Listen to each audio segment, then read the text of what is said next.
it's me again. Today's date is July 2nd, 2023. It is a Sunday, and we're inching closer to one of my personal favorite holidays, 4th of July. I like 4th of July because it's in the summer, and there's fireworks, and parades, and people cooking out, and assorted family drama. It certainly is exciting no matter what angle you look at it from.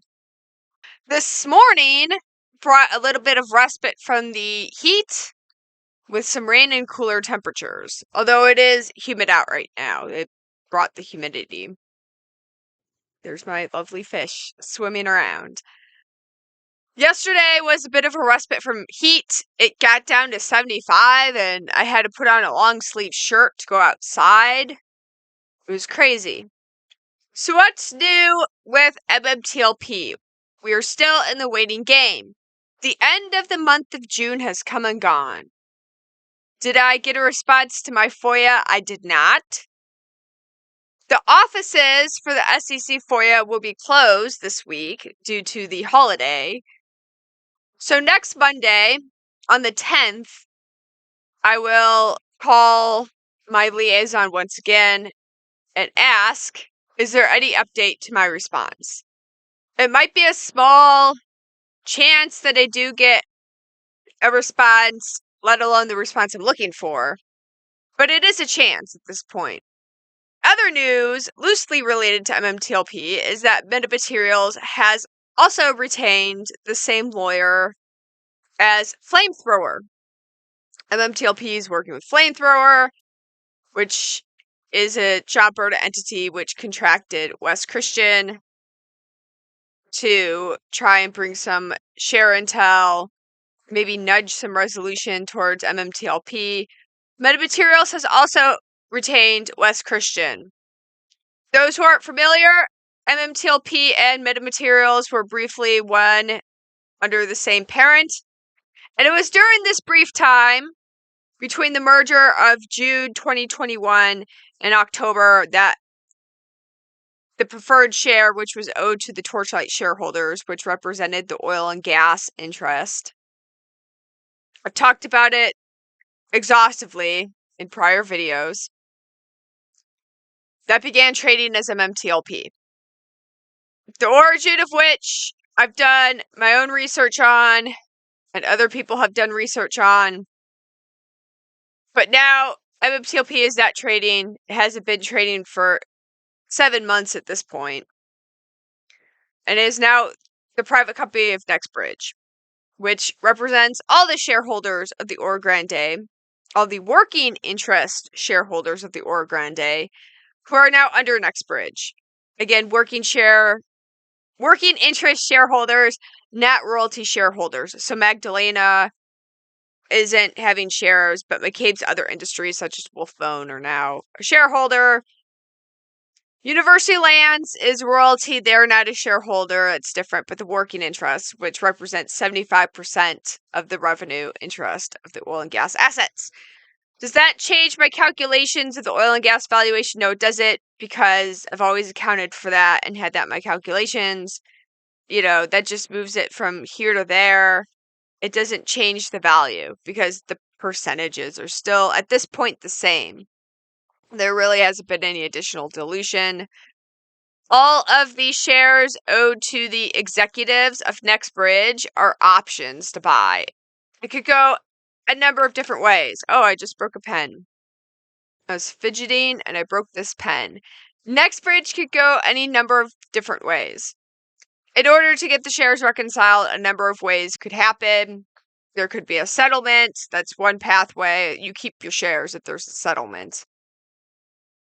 The second pathway is it would have to trade, but this is very tricky because in order to make things fair, it can only trade to close out those positions to reconcile the shares. If it's just free trading again, what's the point of it being a private company? And a lot of naysayers on the internet are hoping that it'll trade publicly, just free for all, once again, because it's in their best interest that it does trade free for all so they can impact it negatively once more. no matter what the naysayers say, the shares of NextBridge aren't impacted from that. Maybe you in a mental state might be impacted, but the shares themselves are not impacted from that. First-hand or second-handedly. So, net trading does have, in my opinion, a bit more power than if it traded. The third thing that could happen is that there can be a buyer of the oil and gas assets, although this does create a value, and then the value assigned to those shares from the sale, which will probably be in stock with the buying company, that just creates a chain reaction, and whoever owes a share now owes the cash equivalent of the stock in the buying company. The last way it could settle is through the company selling shares of NextBridge to who needs shares of NextBridge. Somebody needs to close out their position. The only way to reconcile shares is to buy them from the company itself, NextBridge. That's the only way to obtain shares right now is through NextBridge directly. And thus, if they did buy the shares from NextBridge, know this because NextBridge isn't trading. It's not under the authority of FINRA.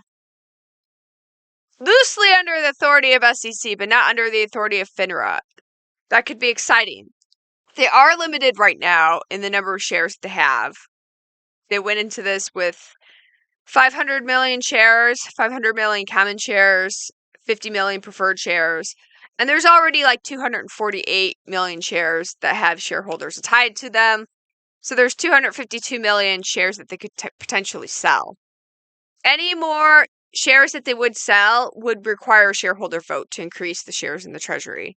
And it's really hard to get a shareholder vote if you don't know who all the shareholders are. Lastly, there is a rumor about Gary Gensler. He's the guy who runs the SEC. For those who don't know, he's chairman of the SEC. Gary Gensler may or may not be resigning from the SEC. That's a rumor that's been flying around here since Friday. Official news sources really haven't come through, but it's been flying around that he may be resigning from the SEC on the grounds of the crypto drama. That may or may not be the case. We'll see. If he does resign and somebody else goes in Gary Gensler's place, will that be good? Will that be bad? Will it stay the same? You know, Gary Gensler came from Goldman Sachs. It's sort of like, you know, the guy who ran Monsanto is now in charge of the EPA. It's just a revolving door policy type of situation. You know, the people who have ties to these big firms who want to keep their financial interest get put into political power, and thus they serve the industry. Remember, FINRA said that they had an obligation to continue the status quo of the market. Remember that? The status quo of the market? So it's in the market's best interest to remain the status quo. So if one guy leaves, time to bring in another one, it's status quo. And that's all I got to say about that. Hey, look at this fish tank. My fish tank's growing like a weed. Yeah, take off these plants. A fish tank news. Put it up here. I went down the street and I got the free fish tank. It was a 50-gallon, not a 75, but that glass, holy smoke. The glass is like half-inch thick on this thing. It's some thick glass. And I gotta clean it out and see if it holds water, and I gotta recaulk a few things. But it's thick glass, so 50 gallons, I'm not sure what I'm gonna do with it. I kind of wanted the Oscar fish, but like 50 gallons is a bit small for an Oscar fish, in my opinion. You can keep an Oscar fish in there for a small length of time in a 50-gallon, but he will grow quickly. And I have to redo my floor and put in a lot more floor support and concrete under the floor and some beams to support a heavier fish tank. So I might just keep the 50-gallon. Maybe I'll make it into a female betta sorority tank. Or I might put some other fish in there. I don't know. I'm thinking about it, what I want to do. But I could definitely use the clippings from this tank, which is nice because it doesn't have the blanket weed algae. So this tank is on very minimal light every day.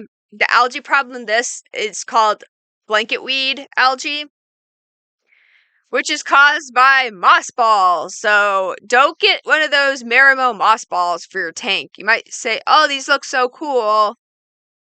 These look neat. Shrimp love them. But then it coats everything in your tank with blanket algae eventually, and you can't get rid of it. A lot of people who have blanket algae say just rip out everything of the tank and start anew. I have some viable microorganisms that live in this tank, and I don't want to kill them all. But I have this 50-gallon tank here. The glass is thick, and this thing weighs about as much as I do. So it's hard for me to pick it up and move it. It was hard enough for me to get out of the pickup truck, but I still really want that Oscar. I don't know. It's a nice fish tank. I'm not going to say no to it. And with glass being half-inch thick, pretty good. So comment below, what should I use this tank? I don't really have to shore up my floor much to put the tank in here. I could put the tank over there. I gotta clean out that part of the room anyways, and maybe I'll put the fish tank there. So I could film either here or in front of the other fish tank. It'll be, film in front of fish tanks.